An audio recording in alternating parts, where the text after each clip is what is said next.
Okay, good evening. Tonight's Amud is Vav Amud Beis 6b. A nice big Amud, but we have plenty of time because we don't have yesterday's Amud left over, so we'll be done in a flash. I should really mention the sponsors. Do we have it?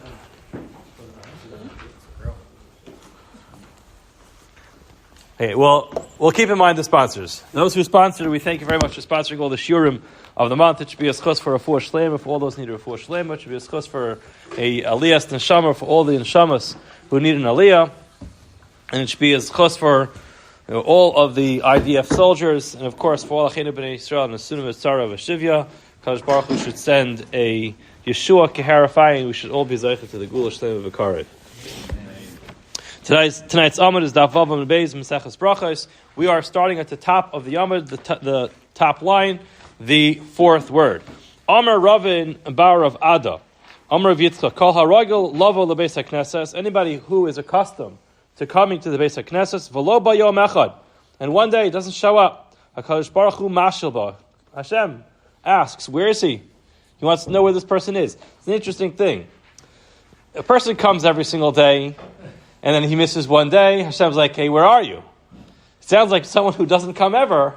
HaKadosh Baruch Hu doesn't bother asking. But you see, HaKadosh Baruch Hu gets accustomed to who comes to shul. If you come every single day and you don't show up, HaKadosh Baruch Hu wants to know where the person is. Shnemar, for it says in the pasuk, HaKadosh Baruch Hu mashal bo shnemar, for it says in the pasuk, Mi ba'chem yirei Hashem shomea v'kol avdo asher halach hashechem ve'eino galu. The pasuk says, where are you? In other words, the yirei Hashem shomea v'kol avdo asher halach hashechem ve'eino galu. So the Gemara says, Im lidvar mitzvah halach.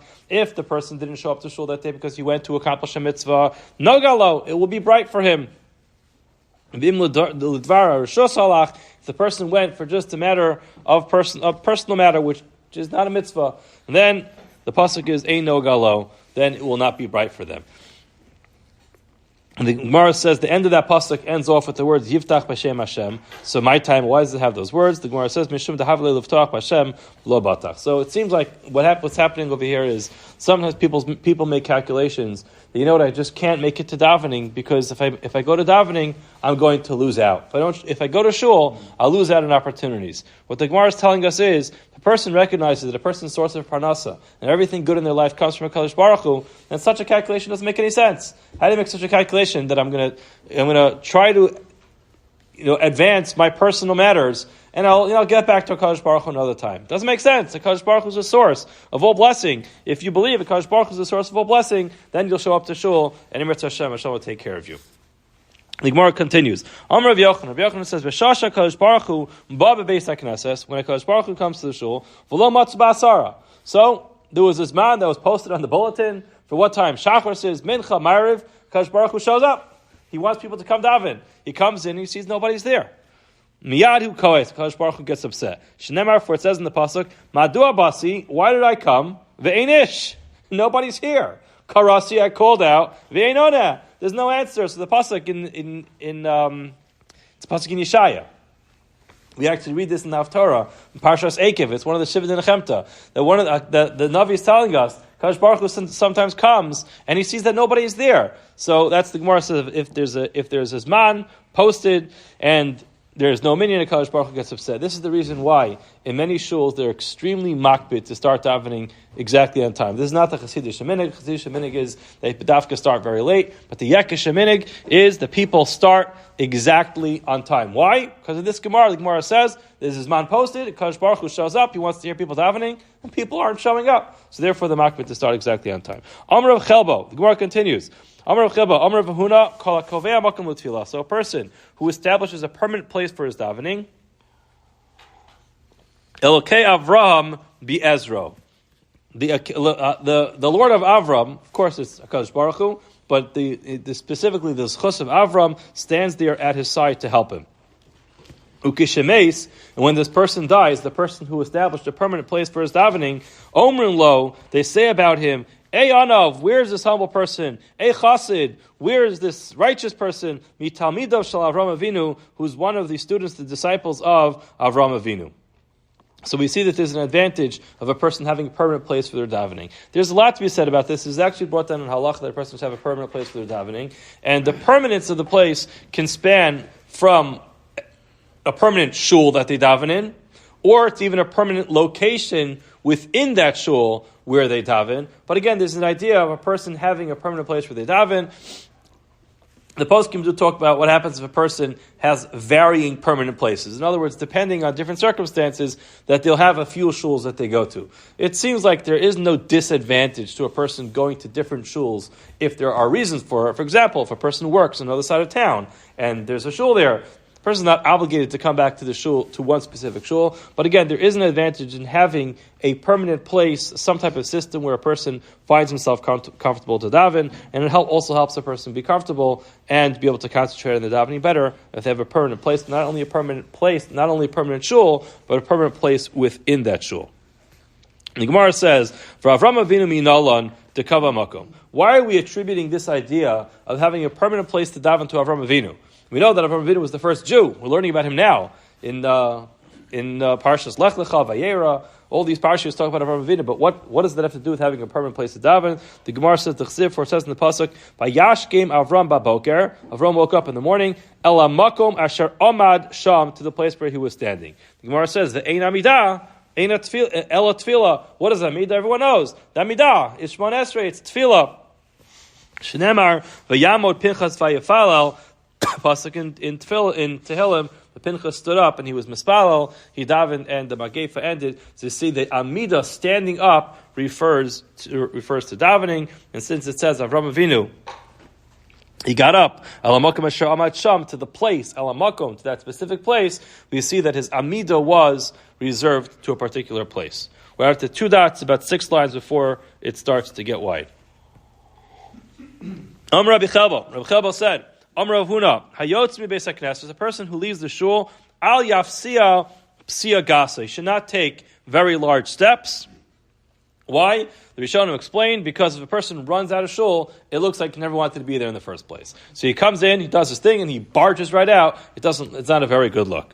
Amr Abaya said, Lo Amaran el lemepak. That's only when the person's leaving. Al lemeal. To come to shul, mitzvah lemirat. It's actually quite a mitzvah for a person to hurry. So it's advantageous for a person to actually run to shul. Leaving shul is not appropriate to take large steps, but to come to shul, it is quite appropriate. Now, for it says in the pasuk, near the faladas Hashem, a person will be rodi if he's going to chase, he's going to pursue.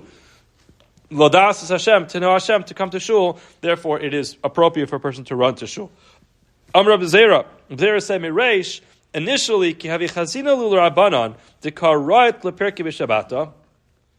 would see these sages who were running to shul on Shabbos. Amina, I would say to myself, Kamachal and Rabban and Shabbata. These Rabban are being Machal Shabbos. They're running on Shabbos. It says, Rashi actually brings down that the pasuk says, Im Tashiv. Where's the Rashi?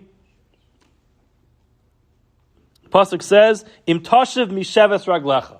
Person is supposed to let their feet rest on Shabbos. Person runs on Shabbos, it's not appropriate for Shabbos. So he would say, you see these Rabbanim running down the street to go to shul, they're being Mechal Shabbos. And then, Kivin de Shemana l'hadr of Tanchum. Now that I heard what Tanchum said, that yes, Amr Yeshua ben Levi, l'olam yaretz adon dvar halacha, a person should actually run to go to shul, either to hear a shir or to daven. Afilu b'Shabbos, even on Shabbos, nemer achri Hashem yelchu k'ari yishag ani nami rohitna. Person should chase after the words of Hashem like a lion is roaring. He should, in other words, run with such zeal, like a lion is roaring behind him. So therefore, you say, you know what? I actually changed my mind. It's true. I shouldn't be running on Shabbos to play a game of football, but for me to run to shul to go to the shir, yes, that is an appropriate thing for a person to be doing. And he changed his mind. He even started running. Amr Zera says, Igra de Pirka, the schar, the reward for Pirka means coming to a shir, is Riata, is running to the shir. Rashi explains, what does this mean? This means that it's not a new thing. Historically, there were many people who would come to shiurim, and they didn't necessarily understand everything that was going on in the shir. It was hard for them to understand. The shiurim sometimes were above their level. A lot of the shiurim also were given in ways that the Sfarim back in the times of Chazal weren't easy to learn. You had to have advanced learning training to be able to understand the shir. And even people who maybe understood it for the moment, they forgot it a short time later. So sometimes people felt like, what's the point in this? Gemara says the schar is even just simply for showing up. A person runs to shul, makes the time to come there to hear the shir, the person gets schar for running to shul. Omer Abaya continues and says, Igra dekala, the schar of coming to kala. So kala refers to, we use this term all the time of yarchi kala, but it refers to a shir that was given before Yom Tif, which was really to train people to know what to do over the Yom Tif. Again, we didn't have all these how-to YouTube videos back in the time of the Gemara, where a person could just Google whatever they need to know. You had to come to shul to hear, what am I supposed to do over this Yom Tif? So it was a very popular time for people to come to shul, and guess what? It was quite crowded there. So the Gemara says, even though many people didn't necessarily retain everything that happened there, the Gemara says, Igro dekala duchka. The majority of the schar that people get for coming to those shiurim is tolerating the vast amount of people who were there and the fact that it was quite crowded. Amar Rava said, Igro deshmaitza svara, the schar of people learning, getting involved in a halachic discussion together is svara.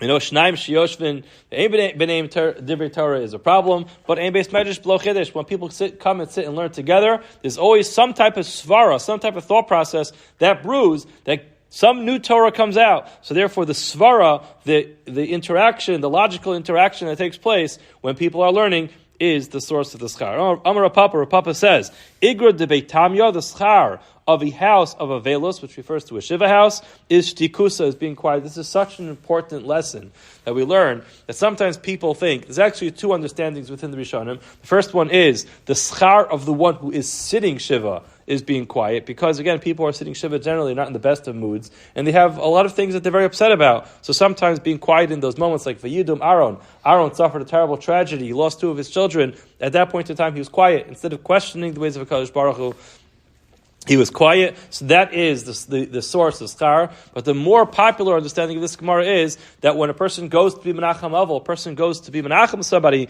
who is sitting Shiva, sometimes people think, I have to be the smart one. I'm going to walk in with like this brilliant chap of something really nice I'm going to say to the person to make them feel good. And the secret is, most times when people share those things, it doesn't make anybody feel good. It actually, in many cases, makes the person feel quite bad. Therefore, a person's better off just showing up and being quiet.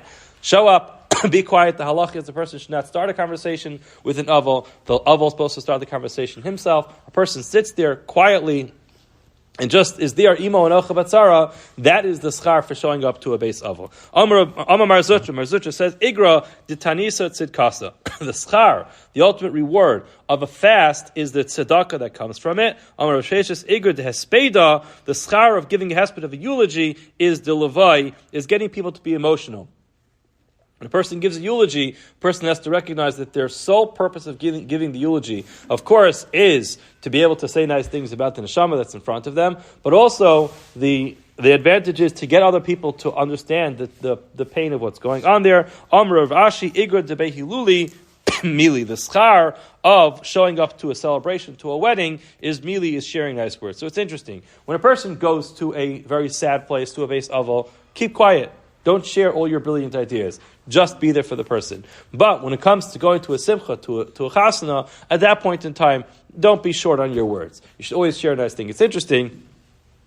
We have something that we do when someone gets engaged. It's called an engagement party. But what do we call it in Yiddish? A vart. Why is it called a vart? So many people say it's called a vart because you expect the chassan to share a nice vart. But the truth is, it's called a vart because when you show up to that vart, it's up to you to have something nice. A nice vart means a nice word. Say something nice to the chassan and kala. Give them a bracha. And it's meforish in the Gemara. What's the schar of a person going to Behilule, to a chasana, is going over to the chassan and the kala and giving them a nice word. We're going to see more about this later on in the Gemara.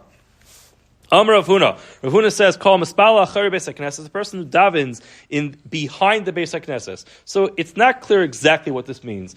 And we have to really understand the way the Batei Knesios looked back in the times of the Gemara. But the idea over here is a person davens in a way which is different than everybody else. In other words, everyone in the shul is facing one way. This person decides that they're going to face the other way. It doesn't mean the rabbi sits in the front of the room and faces the crowd. It usually refers to a person behind the Beis HaKnesses, and he turns the other direction. So everyone's davening one way. He gives a staunch message of, I'm not part of this. I'm facing the other direction. The Gemara says the person who does that, Nikra Rasha, is called a Rasha. Never, for it says, Saviv Rishayim Ya'alechon, the Rishayim are going to turn around. Amar Abaya lo Amaran El Delo Mahadar Ape Lebei Knishta. That's only when he's not facing the Beis HaKnesses. Aval Mahadar Ape Lebei Knishta. The person is facing the Beis HaKnesses. Less Lan Ba. There's no problem. The Gemara tells us a story, an interesting story. Ahu Gavra, there was this guy, the Kamatzli Achari Beis Knishta, Lo Mahadar Ape Lebei Knishta. He was davening behind the Beis HaKnesses.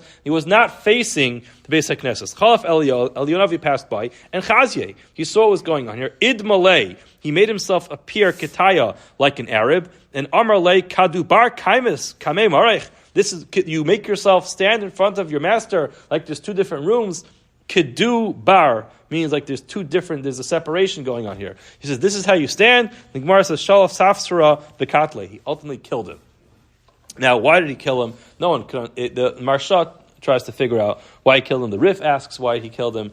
It's not exactly clear why he killed him and what exactly the idea of dressing up like an Arab is, but they give different pshatim of what it meant. Some say that he didn't actually make himself look like an Arab, but what happened was Chazye Hautaya, this Arab happened to have just appeared over there, and he happened to have killed him. Again, it's considered a Rasha when a person makes this really clear statement that I'm not involved. Everyone's here davening, everyone's involved in turning their hearts and minds to HaKadosh Baruch Hu. Me, no, I'm the other way. Such an act like that is evil, and why exactly he was Chayav Misa is not 100% clear.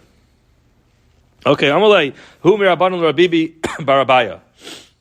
One of the Rabbanim said to Rabbi Barabaya, "V'amila Rav Bibi Rav Nachman Bar Yitzchak." Some say it was Rav Bibi who said this to Rav Nachman Bar Yitzchak. My karum zalos livnei adam. This is the end of the previous pasuk. The previous pasuk said, how did it start? It said Saviv Rishayim Ya'alechon. The end of the pasuk ends off Kirum Zalos Livnei Adam. So the simple translation is like the height of Zalos. Maybe Zalos is like to disregard something, Livnei Adam to people. So what does that mean? Amar Le Elu Dvar She'omdim Bruma Shalom. This refers to things which stand in a very elevated place. In other words, ideas which are very important, they're very elevated. Ubnei Adam Zalzlan Behen, but people ultimately make a mockery of it. And generally speaking, when the Gemara talks about this, it refers to tefillah. Tefillah is something which is owned in Bruma Shel Olam. We have an opportunity to be able to speak to HaKadosh Baruch Hu, and people just make little of it. Yeah, I will show up, I won't show up, maybe I'll show up for a couple of minutes. That's what it refers to. Nachman, Rebbe Lazar, Dami Tarvayu, Nachman and Lazar, both of them say, Kivishin itzarech adam lebrios, when a person needs other people for their sustenance, for their survival, panav mishtanos kikrum. So my understanding of this is that the way they're understanding this pasuk is zalos means like a zulas from somebody else. And there's a certain disregard. A person feels a zilzal in themselves when they have to rely on other people, and their face changes like a krum. Shenemar Kirum Zalus of Ne'adam. The Gemara says, what is this Krum? My Krum. Ki also Rav Dimi, Rav Dimi said, when Rav Dimi came, Amar, he said, Of Echad Yesh Bekarche Hayam. There's a type of bird next to the sea, Ukrum Shemo. Its name is Krum. The Kivin Shechama Zorachas, when the sun shines at this bird, Mishapech Lekama Gevanim. This bird changes colors into many different colors. That's the idea. When a person has to get tzedakah from other people in order to survive, it's very embarrassing. It's really humiliating for a person to realize that they're not able to survive by themselves, so their face changes to different colors. Rav Ami, Rav Asi, Damar Tavayo, Rav Ami and Rav Asi both said, Ki'ilu nidun b'shnei dinim. It's like a person who is ultimately judged with two dinim. Eishu mayim, there's both fire and water. Shnemer, her kavta enosh l'roshenu, banu be'eshu b'mayim. V'amar Rav Chabo, the Gemara continues. Rav Chabo, Amar Rav Huna said, "La'olam hey adam zar b'tfilas mincha." A person should always be very careful with the tefillah of mincha. We understand this. We can understand why this is very important, because mincha is the hardest tefillah, especially in the winter. Mincha is the time for mincha comes and goes so fast. Person's at work, by the time they get home, like, oh my gosh, it's time for Ma'ariv already. So the Gemara says, because mincha is a tefillah which is very hard for people to be mispal, person should be very careful with tefillas mincha. Why? Sharei Eliyahu lo ne'ena ela b'tefillas mincha. Eliyahu Hanavi, when he was mispalel, his tefillah was only answered at mincha time. What was he mispal? The Gemara tells us, Shnemer, for it says in the pasuk, Vayhi balos mincha. It was at the time of the mincha. Vayigash Eliyahu Navi. Eliyahu Navi approached Vayomer and he said, Aneni Hashem, Aneni. Hashem, please answer me. What is this talking about? This is talking about his massive presentation that he did in the Har Carmel. Klal Yisrael at that point in time was very confused, was extremely confused.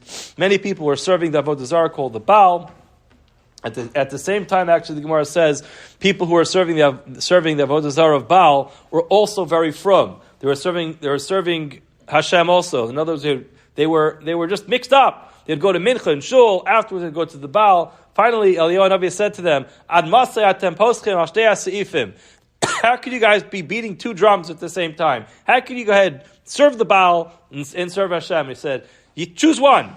If you want, go to Hashem. If you don't want Hashem, go to the Baal. And there's something really very, very bad about a person being so inconsistent and so confused. So Eliyahu Navi was trying to prove to people, because they were legitimately confused, what was right. He wanted to prove to them that the Baal was nonsense and he wasn't able to help them. So he made this massive production. He said to Hashem, please answer me. Give me the opportunity to show these people the truth.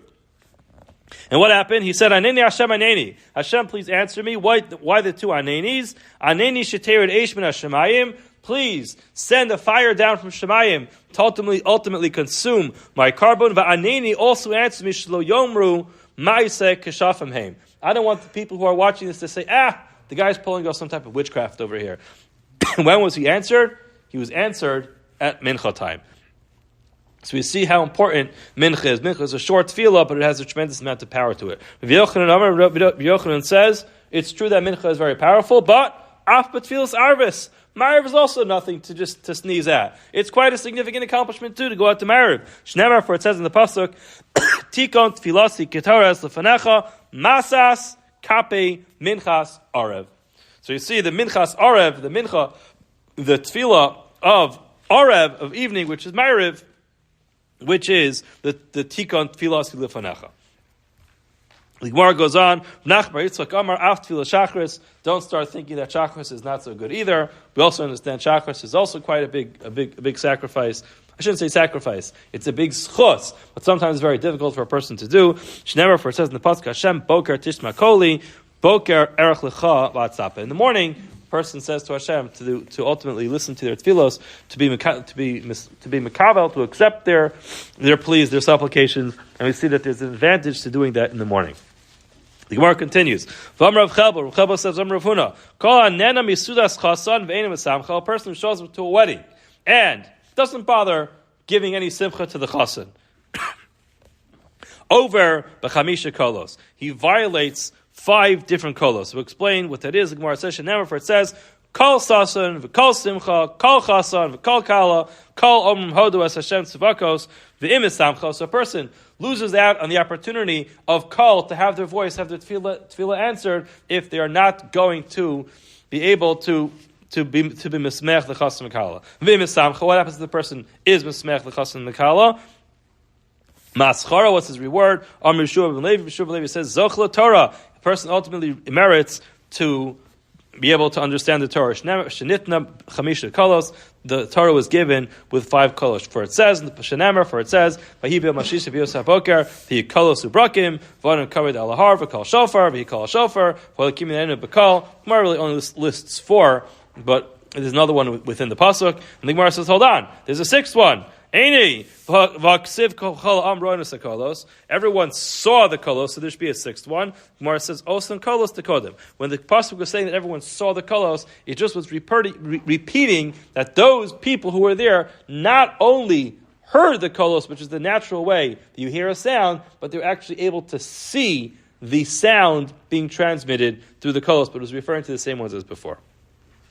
Osan kolos to kodem atatara havo. Those were the same ones. Rabbi Omar. Rabbi says if a person is misameach, brings joy to a chasan and kala, ki'ilu hikriv toda. It's as if he brought a carbon toda. Shnever for says the pasuk mevi and toda beis Hashem. And Rav Nachman says, Ki'ilu bana achas michoros Yerushalayim. When a person is misameach chasan and kala, it's as if he rebuilt one of the ruins in Yerushalayim. Therefore, it says in the pasuk, Ki ashav es shvus haaretz, ki barishona amar Hashem. So it's like he's returning one of the destructions of Yerushalayim. The Gemara continues. The person who has within him the fear, the awe of HaKadosh Baruch Hu, Dvarav Nishmayin, his words will be listened to. For it says in the pasuk, Sof Davar HaKol Nishma. The bottom line is, Sof Davar HaKol Nishma. So Kim Gira, his voice will be heard if he has fear of Hashem. My kizekala adam. That pasuk ends off with the words kizekala adam. If a person has the awe of the revere, the reverence for Kadosh Baruch Hu, then that is all of the person. The Gemara says, Amar Rabbi Lazar, Amar Kadosh Baruch Hu, Kol Olam Kulo, the entire world, Lo Nivra El B'Shvil Zeh. I created the entire world so people will have reverence, will have awe for me, for Kadosh Baruch Hu. Rabbi Abba Bar Kahana, Amar, Abba Bar Kahana says, Shakol Zeh, a person who has Yirah Shemayim, who has the fear, the reverence of HaKadosh Baruch Hu, is equal, Zeh Keneged Kol Olam Kulo, as if he is the entire world. In other words, put the entire world on one side of the scale, and put a person with Yirah Shemayim on the other side, this person will be equal to everybody else. Rabbi Shimon ben Azai Omer, Rabbi Shimon ben Azai says, V'amir Rabbi Shimon ben Zoma Omer, Kol Olam Kulo Lo Nivra El Litzavos Lezeh. Even bigger chiddush. The entire world is really just created to be, I guess, Litzavos, I'm trying to think of the right translation. It's kind of like, to be like props in the picture for this main actor. The main actor over here is the person who has Yirah Shemayim. Everybody else is secondary to this person. Again, it's not that only one person could do it. Everybody can be that person who has Yirah Shemayim. Then a person rises to that level, the whole world being worth it just for them. Two more lines. Anybody who knows that their friend is the type to go ahead and say hello to them, yaktim lo shalom. Get there first. Try to say hello first. Shenemar, for it says in the pasuk, bakesh shalom v'rodfeyu. You should seek out shalom and peace and pursue it, chase after it. The mlason lo v'lo hechser. If a person gives shalom, he doesn't return it. Nikra gazlan. He is called a thief. Shenemar v'atem bi'artem. Hikartem gezalta ha'ani b'vatechem. So it's as if a person is stealing the shalom, the opportunity to give peace to each other. If you don't answer, have a wonderful evening. We will continue tomorrow, Mr. Hashem, with Daf Zayin.